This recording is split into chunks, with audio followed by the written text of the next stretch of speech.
Knock Knock Knocking on Hooty's Door is the 8th episode of the second season of The Owl House and 27th overall. In it, Hooty writes a letter to Lilith telling the story about how they helped the Owl House gain. Shenanigans ensue. The title of the episode is a reference to a song. Depending on who you are, it's either a Guns N' Roses song or a Bob Dylan song. The typewriter Hooty uses is the same typewriter from Sense and Insensitivity. The Owl House has a mailbox. Lilith makes a vocal cameo. She has really good penmanship. I love that she refers to him as Hootsafer still, and there's little ravens on her note. Meanwhile, the Algain's all dealing with different problems. Keen seems to be going through puberty, because his voice keeps cracking. Ida's being paranoid over the Emperor. And Luce is trying to get the Echo Mouse to work, and she's crushing really hard on Amity today. Maybe you can tell me how to ask out a cotton candy-haired goddess? The episode format is kind of similar to Once Upon a Swap, because we focus on 3 different stories in one episode. Keen is reading books about demons, including Boiling Isles Dictionary, Demon's History, So You Want to Be a Demon, and Diary of a Teen Demon, which has to be a reference to Diary of a Wimpy Kid. Hooty, vores Keen and takes him to a secret spot to try and figure out what demon he is. Decorated with a bunch of creatures we've seen throughout the series, most disturbingly being an X-ray of Hooty. We learn that demons arose from the muck of the Titan, and on Hooty's Who Am I chart, we have fur, Keen has fur, chinchilla, which is like a mouse thing, not sure, pocket monster, which is literally just Pokemon, not sure, Cthulhu, no, Keen is not an eldritch horror, fidgety, yes and maybe, claws, he does have, cartoon, that's meta, super cute, yes he is. And we learned that demons can be lumped together into 3 very broad categories of bugs, who are bugs, bipeds, who are just people, and beasts, who are just beast, like actually animals. Hooty counts as a bug because he's a worm thing. Keen wears Asuka's casual outfit from Evangelion. Bugs apparently communicate via dance, as shown with this weird thing and the fairy that want to eat Luce's skin. Bipeds, like the majority of citizens of the Boiling Isles, are just kind of people. They also have bile sacs and can produce magic. Hooty is friends with Tiny Nose, who's playing a Nintendo Switch that's combined with what seems to be a Steam Deck. And yes, they can produce magic. Keen cannot. Also, apparently, we're in the tower. This is our first time actually being in the tower behind the Owl House. For bees, they need a blood sample. Keen's blood will be very oddly important later. All the tests were for none because they couldn't figure out what he is. He's just himself. But Keen doesn't like that answer. He wants to actually know who he is. And he actually starts breaking down, and he unlocks Sonic Screeching.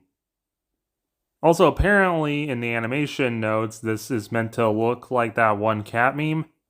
And speaking about memes, Hooty did the one SpongeBob face earlier. So then Hooty tries with Ida. This is our second time seeing the staircase since the second episode of the series. Hooty, drugs Ida with some cookies, which causes her to hallucinate about the Owl Beast, and then goes back into her past. We see a younger Gwen and Lilith, but more importantly, this is our first time seeing the bird dad, Del. He's off to the mandible to fish or something, I don't know. And he has one of those party poppers, but this causes the Owl Beast to come out and attack him. Del gets mauled and loses an eye, and we do see blood. Hey, I'm Brenda Song, and you're watching Disney Channel. Then we cut later into her life, and it turns out her not confiding into Rain about her curse is what drifted them apart. And I don't remember if we could see it in Ida's Requiem, but we do see Ida with her ring from season 1. Ida tries taking control of the Owl Beast, and they merge as we see into the Owl Beast past. The party popper got the Owl Beast thinking of that time they got captured by some Eclipse kid that probably won't be important later, called the Collector. It escaped, but the Collector turned them into the scroll that Lilith got. So yeah, they both have baggage. And they're both connected by the red thread of fate. Chinese and Japanese folk thing that connects people via destiny. They come to somewhat of an understanding, and Ida feeds them some of the potion, some really beautiful lighting, and Ida turns into a harpy. She looks slay, but Hooty thinks this made the curse worse. And then with Luce, Hooty sees her crushing really hard. Amity's smart, cool, and classy. Asking her out should be breathtaking, emotional, and real. Everyone back home said I was cheesy. Can't let Amity think the same. So Hooty leads her into the basement, which is our first time seeing the basement of the owl house, and it looks like everyone's basement. It's just full of junk, including a fuse box, even though the owl house doesn't have electricity. Hooty kidnapped Amity and Al pelleted her. They crush on each other really hard, but then they fall down a trapdoor, and Hooty built a tunnel of love for them. But before they fall, we can see that Ida has the Calamity box from Amphibia. And our secret code is longer. Amity actually really enjoys the tunnel of love and thinks it's cute. Luz is horrified at the idea, thinking it's way too cheesy for her, so tries to destroy it. Amity feels her fear of rejection. And that's the last straw for Hooty, so he starts freaking out, which starts trashing the environment.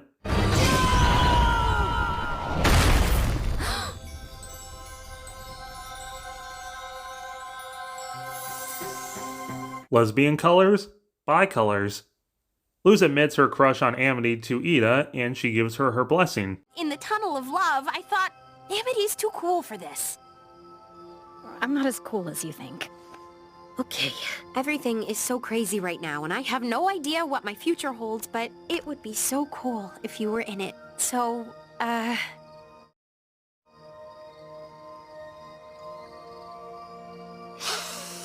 Do you want to go out with me? No, I was so ready. I'm sorry, you can say it. Okay. Amity Blight, do you want to go out with me? Yes! Okay! And there we have it, boys. Disney's first actual main characters who are in a gay relationship.